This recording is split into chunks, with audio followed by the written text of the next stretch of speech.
Exploradornan llega a en profundidad de lama, no para descobrir pero 3 barcos que data for 1942.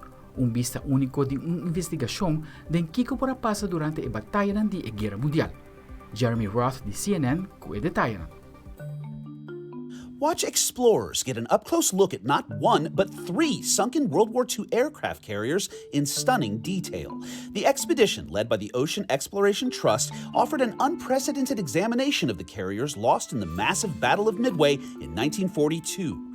Researchers say they were able to survey one Japanese carrier, the Akagi, for the very first time since it went down. The underwater mission was live-streamed to the public and benefited from insights from more than 100 participating experts worldwide. The study could offer new details about the vessel's final moments in the pivotal battle.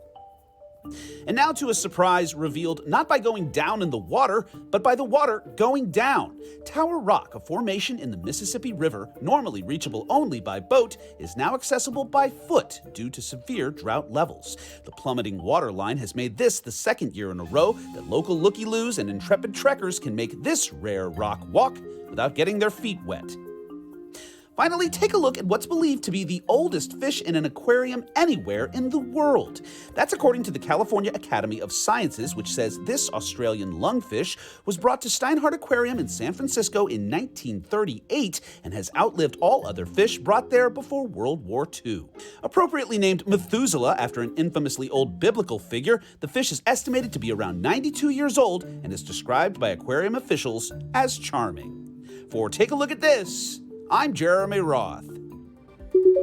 In New York trabalhando high-tech, de enquadro de minimalizar crimen de estação de trem de ciudad, Policial lança programa piloto que sostém de robot com oficial a la vez. O trem de Times Square é prometido sítio que o teste robot aqui e a ciudad lo evaluar depois de 2 lunas e dado dan e execução de robot aqui. Mayor Ademas loves technology. And this is the latest piece of tech the Ademas administration is deploying. It's called K5. It's a surveillance robot with a 360-degree view. We're taking existing technology, cameras, being able to communicate with people, and we're placing it on wheels. For the next 2 months, it will get a test run patrolling the Times Square subway station from midnight to 6 in the morning. It'll offer the NYPD access to the live feed in real time and let police officers pull video in case it captures a crime. It will only record video, no audio, and no facial recognition. The K5 robot will stay clear of the train platforms to prevent it from toppling onto the tracks. Also, the NYPD does not own it. The department is only leasing it. If it's damaged, they're going to pay for it. So officials liken this to a camera on wheels, except it will be partnered with a police officer, and it has this button, where if you push it, this call may be recorded for your safety. You can call for help. It's very important that the public knows what this robot is, what its capabilities are. So that's in large part why we're assigning a cop to be with it. After the 2-month pilot, the K5 could be patrolling solo. It attracted attention from riders, and there are plenty of opinions. It's just a strange look at them. They are just putting more police surveillance on us.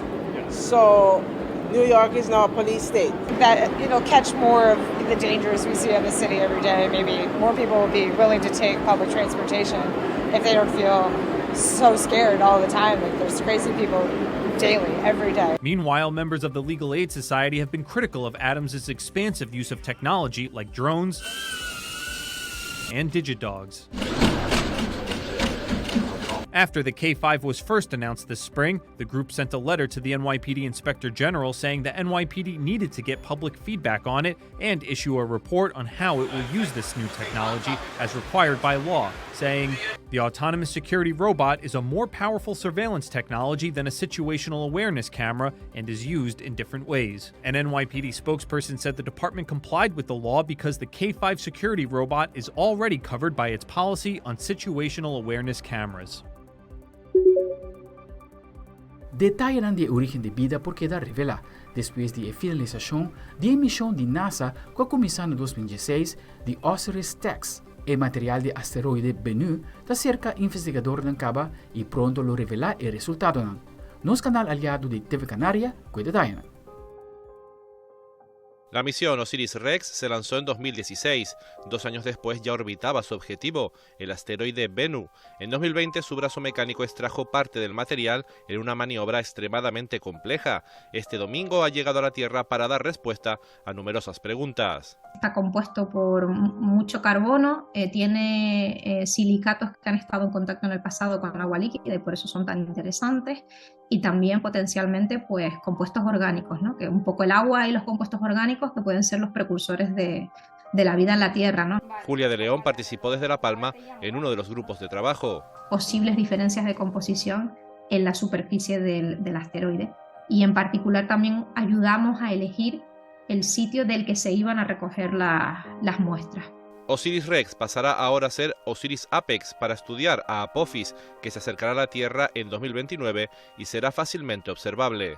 La idea es llegar a Apophis justo después de que éste haga el acercamiento a la Tierra. Lo que quiere estudiar Osiris-Rex son cambios en la superficie de Apophis. Asteroides que cruzan el sistema solar y que siguen lejos de la trayectoria de nuestro planeta. Aldric Werleman, Telenoticia.